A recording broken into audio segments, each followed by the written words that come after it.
ओम शांति। आज 18 सितंबर 2023। आज की ईश्वरीवाणी की मुख्य पंक्तियां हैं। मीठे बच्चे, बाप की आश है, बच्चे पूरा पूरा नष्टो मोह बने। बाप की आश है, बच्चे पूरा पूरा नष्टो मोह बने। जब पक्का वायदा करें बाबा आप हमारे हम आपके, तब सच्ची प्रीत जुटे। प्रश्न है, रुद्र शिव बाबा द्वारा रचे हुए यज्ञ और मनुष्यों द्वारा रचे जा रहे यज्ञों में मुख्य अंतर क्या है? उत्तर है, मनुष्य जो भी यज्ञ रचते उसमें जौ तिल आदि स्वाहा करते, वह मटीरियल यज्ञ है। बाप ने जो यज्ञ रचा है यह अविनाशी ज्ञान यज्ञ है। इसमें सारी पुरानी दुनिया स्वाहा हो जाती है। वह यज्ञ थोड़े समय तक चलते। यह यज्ञ जब तक विनाश ना हो तब तक चलता रहेगा। जब तुम बच्चे कर्मातीत अवस्था तक पहुँचेंगे तब यज्ञ की समाप्ति होगी। गीत है, निर्बल से लड़ाई बलवान की, ये कहानी है दिए और तूफान की। ओम शांति। अभी ये बच्चे जानते हैं कि इनको पाठशाला भी कहेंगे और ज्ञान यज्ञ भी कहेंगे। पाठशाला के हिसाब से एम ऑब्जेक्ट तो जरूर चाहिए। अभी ये यज्ञ भी है और पाठशाला भी है। यह यज्ञ रुद्र ज्ञान यज्ञ है। वे लोग इसकी कॉपी करते हैं। मटीरियल यज्ञ रचते हैं कौन? दुनिया वाले। उनमें जौ तिल आदि की आहुति डालते हैं और दूसरा फिर बहुत बड़ा यज्ञ भी रचते हैं जहाँ चारों तरफ शास्त्रों को रखते हैं। बहुत बड़ी जमीन ले लेते हैं, फिर एक तरफ चावल घी आटा आदि सब रखते हैं और दूसरी तरफ शास्त्र भी सब रखते हैं। जो शास्त्र मांगो वह सुनाएंगे। फिर वहाँ यज्ञ में स्वाहा भी करते रहते। बाबा कहते, ये रुद्र तो मेरा नाम है। कहते भी हैं रुद्र भगवान ने ज्ञान यज्ञ रचा था, इसका नाम पड़ गया रुद्र ज्ञान यज्ञ। जैसे नेहरू के बाद नाम रखते हैं नेहरू मार्ग, नेहरू पार्क आदि। अब रुद्र तो है भगवान शिव, उसने ही रुद्र ज्ञान यज्ञ रचा है। इस यज्ञ में सारी पुरानी सृष्टि की आहुति पड़ती है। ये कोई की बुद्धि में थोड़े ही होगा। कितनी बड़ी सृष्टि है, कितना दूर दूर शहर है, सब इस अविनाशी ज्ञान यज्ञ में आहुति पड़ जाएंगे। मतलब सबका विनाश हो जाता है। पुरानी दुनिया का विनाश तो जरूर होना है, फिर नई दुनिया बनेगी। विनाश होने में नेचुरल कैलेमिटीज़ भी मदद करती है। तो ये है रुद्र राजस्व अश्वमेघ अविनाशी ज्ञान यज्ञ।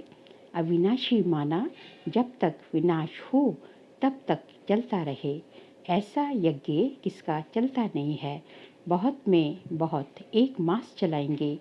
गीता भी एक मास सुनाते हैं।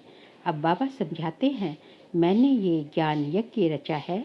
ये है राजस्व अश्वमेघ, यानी तुम्हारा जो रथ है उसको स्वाहा करना है, उसको शरीर को स्वाहा करना है, उसकी बलि चढ़ानी है। उन्होंने नाम दूसरा रख दिया है। दक्ष प्रजापति का यज्ञ दिखाते हैं, उसमें घोड़े को जलाते हैं। बड़ी कहानी है। बाप समझाते हैं, ये है मेरा अविनाशी ज्ञान यज्ञ। अविनाशी द्वारा अविनाशी यज्ञ ऐसे नहीं कि सदैव चलता रहेगा। जब सारी दुनिया के स्वाहा होने का समय आए तब तक ये यज्ञ चलना है, क्योंकि बाप है ज्ञान का सागर। भक्ति के तो ढेर शास्त्र हैं, ज्ञान का सागर बाप है तो जरूर उनके पास नया ज्ञान होगा। बाबा अपना पूरा परिचय देते हैं और फिर सृष्टि चक्र कैसे फिरता है ये भी समझाते हैं, जिससे आत्मा त्रिकालदर्शी बनती है। त्रिकालदर्शी पने का ज्ञान और कोई दे न सके। एक तो ज्ञान को धारण करना है, दूसरा तुम बच्चों को योग बल से विक्रमाजीत बनना है। जन्म जन्मांतर के पापों का बोझा जो सर पर है वह जलने में टाइम लगता है। कितने वर्ष हुए हैं तो भी कर्मातीत नहीं हुए हैं। कर्मातीत अवस्था तब आती है जब यज्ञ भी समाप्त हो जाता है। ये बहुत बड़ा भारी यज्ञ है। आसार भी देखते हो, तैयारियां हो रही हैं। आगे चलकर तुम देखेंगे नेचुरल कैलेमिटीज़ की भी तैयारी हो रही है। कभी जोर से फ्लड्स होंगे, कभी अर्थक्वेक, कभी फैमन, अकाल होगा। वो लोग तो गपड़े मारते हैं कि 4 वर्ष का प्लान बनाया है, फिर अनाज बहुत हो जाएगा। अरे खाने वाले मनुष्य भी तो बहुत ज़्यादा हैं। सिर्फ मनुष्य थोड़े ही, टिड्डियाँ, मक्कड़ आदि भी तो खा जाते हैं। फ्लड्स आते हैं, बहुत नुकसान कर देते हैं। ये विचारों को पता नहीं पड़ता। तुम जानते हो, फैमन आदि पड़ना जरूर है। आसार दिखाई पड़ते हैं। थोड़ी लड़ाई लग जाए तो अनाज आना ही बंद हो जाए। आगे लड़ाई में कितने स्टीमर्स डूबे थे, 1-2 का बहुत नुकसान किया था। आगे बाबा ने कहा, बाबा कहते हैं 5000 वर्ष पहले भी यह यज्ञ रचा था और तुम राजयोग सीखे थे। यज्ञ रचा जाता है ब्राह्मणों द्वारा। गीता में तो लड़ाई आदि की बातें लिखती हैं। संजय आदि भी है। ये सब है भक्ति मार्ग की सामग्री। यह भी अविनाशी है। फिर से भक्ति मार्ग में वही सामग्री निकलेगी। रामायण आदि जो भी शास्त्र निकले हैं, फिर निकलेंगे। जिनों की राजधानी चली है, अंग्रेज आए, मुसलमान आए, ये सब होकर गए, फिर आएंगे। फिर भी पार्टीशन होगा। इन बातों को तुम जान सकते हो। तुम्हारे में भी नंबरवार है। कोई तो कुछ भी नहीं जानते तो बाबा समझाते हैं। कितने यज्ञ रचते हैं, उन्हों को समझाना है। वास्तव में है अश्वमेघ, अविनाशी रुद्र ज्ञान यज्ञ, जो रुद्र शिव भगवान ने ही रचा था। श्री कृष्ण ने नहीं रचा। श्री कृष्ण का वही चित्र तो सतयुग में मिलेगा, फिर कभी मिल न सके, क्योंकि वह नाम रूप देश काल तो सब बदलता जाता है। ऐसे तो हो नहीं सकता कि श्री कृष्ण आकर अपने को पतित पावन कहलाए। पतित पावन एक ही परमात्मा है। ऐसे नहीं कि तुम कहेंगे पहले से ही क्यों नहीं रूप दिखाया। नहीं, ऐसे थोड़े ही कि सब पहले से ही बता देंगे। तुम कहेंगे पहले से ही ये ज्ञान क्यों नहीं देते थे, एक ही रोज में क्यों नहीं ज्ञान देते। परंतु नहीं, ये तो ज्ञान का सागर है, सो जरूर आहिस्ते आहिस्ते सुनाते रहेंगे। ऐसे थोड़े ही कि सब एक ही टाइम पढ़ लेंगे, नंबरवार पढ़ेंगे। और पढ़ाई में टाइम लगता है। इसका नाम ही है अविनाशी रुद्र ज्ञान यज्ञ। अब ये तो कहाँ भी लिखा हुआ नहीं है। शास्त्रों में निमित्त मात्र सिर्फ अक्षर है। भारत का प्राचीन सहज राजयोग। अच्छा, प्राचीन कब? शुरुआत में तो जरूर इस अविनाशी ज्ञान यज्ञ से ही स्वर्ग बनाया होगा। बाप कहते हैं, मैं आता हूँ कल्प कल्प संगम युगे। उन्होंने भूल कर दी है, टाइम भी बदल दिया है। फिर सतयुग की आयु लाखों वर्ष लिखती है, गपोड़े लगा दिए हैं। ये तो है 4 भाग। स्वास्तिका में भी 4 हिस्से कर देते हैं। ज्ञान और भक्ति। आधा कल्प ज्ञान दिन, आधा कल्प भक्ति रात। ज्ञान की प्रालब्ध मक्खन मिलता है, भक्ति की प्रालब्ध छाछ मिलती है। गिरते गिरते एकदम खत्म हो जाते हैं। नई दुनिया को फिर पुराना जरूर बनना है। कलाएं कम होती जाती हैं, इसलिए अब इनको भ्रष्टाचारी विवश विशेष कहा जाता है। आसुरी दुनिया है ना, तुम जानते हो। इन भक्ति आदि करने से कभी भगवान नहीं मिल सकता। भक्ति तो करते ही आए हैं, बंद होती नहीं। अगर भगवान मिल जाए तो भक्ति बंद हो जाए ना। आधा कल्प भक्ति को चलना है। ये सब बातें मनुष्यों को समझानी पड़ती हैं। दुनिया नई कैसे बनती है, इसका चित्रों से साक्षात्कार कराना है। पुरानी दुनिया खत्म हो, फिर नई स्थापन होती है। अब एग्जीबिशन, प्रदर्शनी आदि की किसी बड़े से ओपनिंग करानी होती है, मदद तो लेनी पड़ती है ना। उनको फिर थैंक्स दी जाती है, बधाई देने लिए तार दी जाती है। कितने बड़े बड़े टाइटल अपने ऊपर रखवा दिए हैं। श्री श्री का टाइटल भी रखा लिया है। श्री श्री बाप समझाते हैं, श्रेष्ठाचारी दुनिया थी, अब भ्रष्टाचारी है। फिर बाबा श्रेष्ठाचारी बनाने आए हैं। वह फिर पहले से ही अपने ऊपर श्री नाम रख देते हैं। वास्तव में श्री लक्ष्मी श्री नारायण सतयुग में ही कहा जाता है। राजाओं को श्री का टाइटल कभी नहीं देते थे, उनको फिर हिज हाइनेस कहते हैं। सबसे बड़े हिज होलीनेस लक्ष्मी नारायण की राजाएं भी पूजा करते हैं, क्योंकि वह पवित्र है, खुद पतित हैं। पावन राजाओं को हिज होलीनेस कहा जाता है। अभी तो हिज होली हाइनेस के बदले बहुत टाइटल सबको दे देते हैं। श्री श्री कहते हैं। अभी बेहद का बाप तुमको श्री बना रहे हैं। नई दुनिया कैसे स्थापन होती है चित्रों पर ही समझा सकते हैं। हम भ्रष्टाचारी से श्रेष्ठाचारी बनाने की सेवा करते हैं। आप ओपनिंग करो, उन्हें समझाना चाहिए कि सेकंड में जीवन मुक्ति गाया हुआ है ना। समझाने वाला बड़ा एक्टिव होना चाहिए, फुर्त होना चाहिए। मिलिट्री वाले कितने टिप टॉप रहते हैं। तुम बच्चों का नाम कितना बड़ा है, शिव शक्ति सेना। ये ज्ञान मिलता ही है अबलाओं अहिल्याओं को। यहाँ की बातें ही वंडरफुल हैं। ऊंचते ऊंच भगवान और पढ़ाते देखो किनों को है। अहिल्याओं को, कुब्जाओं को। भगवान वाच उन्हों को राजयोग सिखलाता हूँ। ड्रामा में ऐसी नूंद है, परंतु अपने को सब पाप आत्माएं समझते थोड़े ही हैं। बाप कहते हैं ये अंतिम जन्म पवित्र बनेंगे तो 1 सेकंड में जीवन मुक्ति पा सकते हो। आते तो बहुत हैं, आश्चर्यवत सुनंती कथनती बाबा का बनंती, फिर भी गिरंती और भागंती हो जाते हैं। ये शुरू से लेकर होता रहता है।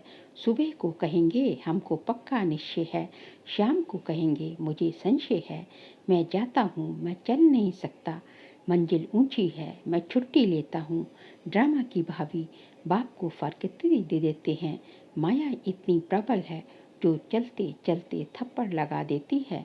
बच्चे कहते हैं बाबा माया को कभी कहो थोड़ी नरम हो जाए।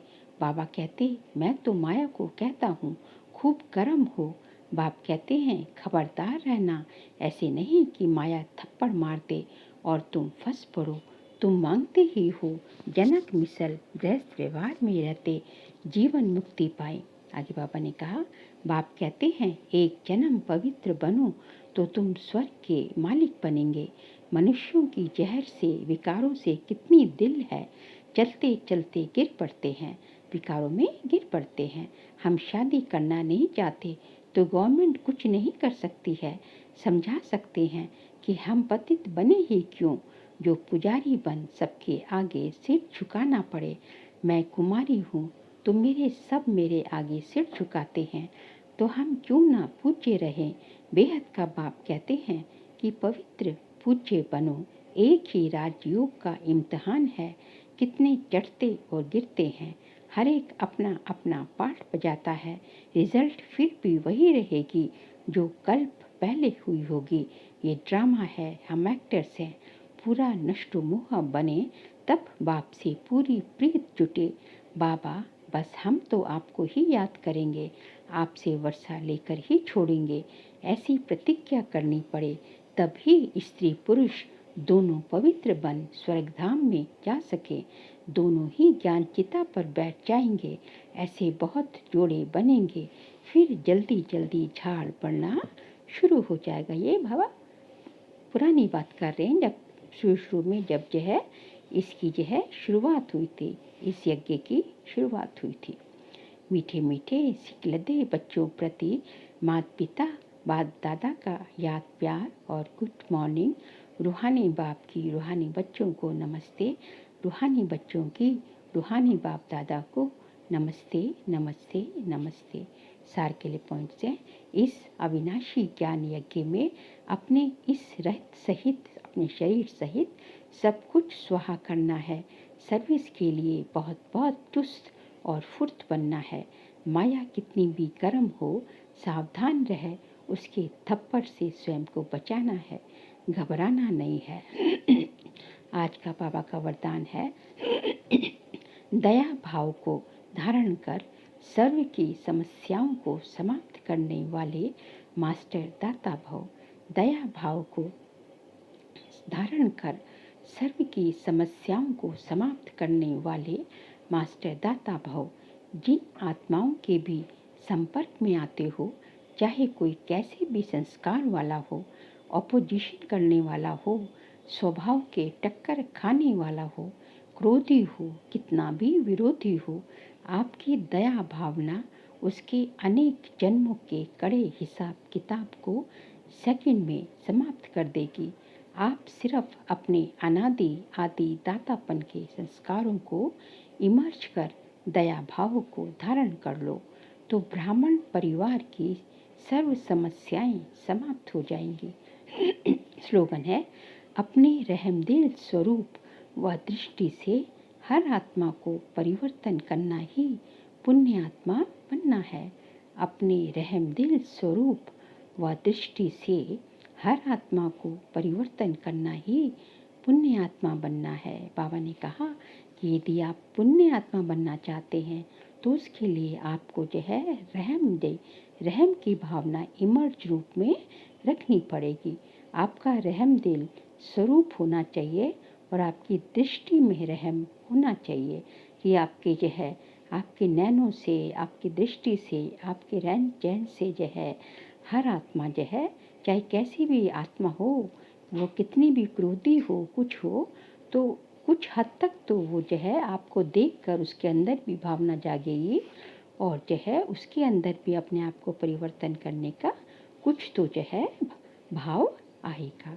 तो यदि आप किसी को परिवर्तन इस तरह कर सके तो ये सबसे बड़ी सेवा होगी और इसी को पुण्य आत्मा बनना कहा जाता है। अच्छा, ओम शांति।